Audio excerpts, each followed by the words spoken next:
Morning students, आपका स्वागत है हमारे YouTube channel pathfinder classes Chhapra में। जिन लोगों ने अभी तक इस चैनल को सब्सक्राइब नहीं किया है, चैनल को सब्सक्राइब करें, बेल आइकन दबाएं ताकि हमारे वीडियोस के अपडेट्स आपको समय समय पे मिलते रहें। यह आपका पार्ट 8 वीडियो चैप्टर का पार्ट 8 वीडियो में हम लोग क्वेश्चन नंबर 12 पे है। कह रहा है कि त्रिभुज ABC में भुजाओं AB तथा AC पर क्रमशः M और N बिंदु इस प्रकार है कि AM बराबर 1/4 है AB और AN बराबर 1/4 है AC। यहाँ आपके क्वेश्चन में BC दिया था, उसको सुधार लीजिएगा, ठीक है, AC कर दीजिएगा। तो साबित करना है कि MN जो होगा 1/4 होगा BC के। चलिए, तो सबसे पहले यहाँ पे एक फिगर बना दीजिए, इसका नाम दीजिए त्रिभुज ABC है ना। अब क्या कह रहा है कि AB और AC भुजा पर दो बिंदु M और N इस तरह है। तो किस तरह है कि AM जो हो रहा है 1/4 हो रहा है AB का, यानी कि M जो होगा इधर कहीं ऊपर बिंदु होगा और N कहीं इधर बिंदु होगा, ये ना होगा। अब दोनों बिंदुओं को मिला दीजिए, तो दोनों बिंदुओं को मिला दीजिए तो MN बन गया ना। तो कह रहा है MN जो है ना ये 1/4 है BC का, ये आपको दिखाना है, ठीक है। तो सबसे पहले यहाँ लिखिए दिया है त्रिभुज ABC में AB तथा AC पर क्रमशः M और N बिंदु इस प्रकार है कि AM बराबर 1/4 AB है ना और AN बराबर 1/4 AC, ये दिया हुआ है। तो सिद्ध करना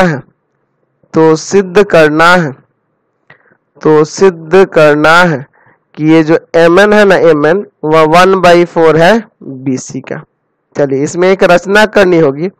रचना क्या करेंगे कि एक भुजा AB का मध्य बिंदु यहाँ पे लेते हैं D, ठीक है, यहाँ पे एक मध्य बिंदु लेते हैं D और इसका AC का मध्य बिंदु लेते हैं एक E, ठीक है।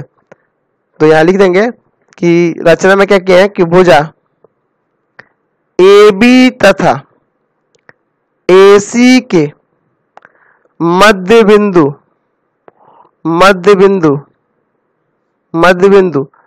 D तथा क्रमशः यहाँ जोड़ दीजिए, क्रमशः D तथा E लिया। दो हम लोग इसका मध्य बिंदु लेते हैं।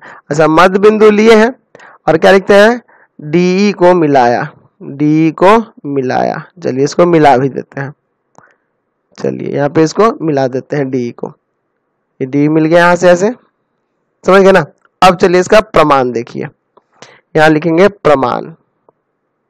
यहाँ देख रहे हैं कि भुजा AB का मध्य बिंदु है D, तो आप कह सकते हैं कि AD बराबर हो जाएगा 1/2 AB, है ना। और E जो है AC का मध्य बिंदु, तो यहाँ कह सकते हैं AE, यानी कि आप 1/2 AC हो जाएगा ना। ऐसा क्यों होगा, तो आपके पास रचना में दिया है कि AB तथा AC के मध्य बिंदु क्रमशः D तथा E है। मध्य बिंदु इसलिए ऐसा हो रहा है। अच्छा, ये दो लाके इसमें ना करिएगा, तो यहाँ से हो जाएगा 2AD बराबर AB, यहाँ हो जाएगा 2AE बराबर AC, हो जाएगा ना इतना। अब इसके बाद देखिए दिया है आपके पास, यहाँ पे ऊपर गिवन में दिया है कि AM बराबर जो है ना, AM 1/4 AB है। अच्छा, दूसरा चीज दिया है AN बराबर 1/4 AC, ये दोनों चीज दिया है ना, ये दिया हुआ है। चलिए, अब इसके मदद से हम लोग आगे सॉल्व करेंगे। चलिए, फिगर में देखिए, यहाँ पे हम लोग क्या करते हैं कि AM बराबर 1/4 AB को हटाकर यहाँ लिख देते हैं 2AD, ठीक है इतना। अच्छा, उसी तरह से AN बराबर यहाँ 1/4 AC को हटाकर लिख देते हैं 2AE। यहाँ से 2 को इसको काटिए 2 बार में, यहाँ से इसको काटिए 2 बार में, तो यहाँ आ रहा है AM बराबर 1/2 AD और AN बराबर 1/2 AE। अच्छा, यहाँ से आपको क्या पता चल रहा है, कह रहा है कि AM जो है ना आधा है AD का और AN जो है ना आधा है AE का। इसलिए m तथा n क्रमशः AD तथा AE के मध्य बिंदु है। मध्य बिंदु होगा ना। चलिए अब देखिए यहां से हम लोग आगे सॉल्व करते हैं। इस फिगर में ध्यान से देखिए, क्योंकि आपका D और E मध्य बिंदु हो रहा था, तो आप यहां कह सकते हैं कि D जो होगा ना, D आधा हो जाएगा किसका? BC का। कैसे? ये आप रचना से कह रहे हैं, रचना जो था ना उसके द्वारा, रचना के द्वारा यहाँ लगा दिए MV है ना, मिड पॉइंट थ्योरम। देख लीजिए कि दो भुजाओं के मध्य बिंदु को मिलाने वाली रेखा तीसरे भुजा के क्या होती है? आधी होती है ना, और समांतर भी होती है। तो लेकिन हमें यहाँ आधा से मतलब है, तो ये इसका आधा हो गया। आज यहाँ जो स्टेटमेंट लिखे हैं इसके हिसाब से क्या होगा कि MN,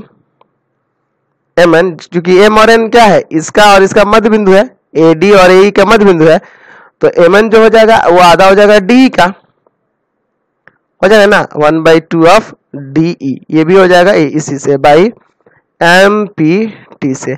अच्छा अब देखिए यहाँ पे MN बराबर 1/2 D हटाकर 1/2 BC लिख सकते हैं क्या?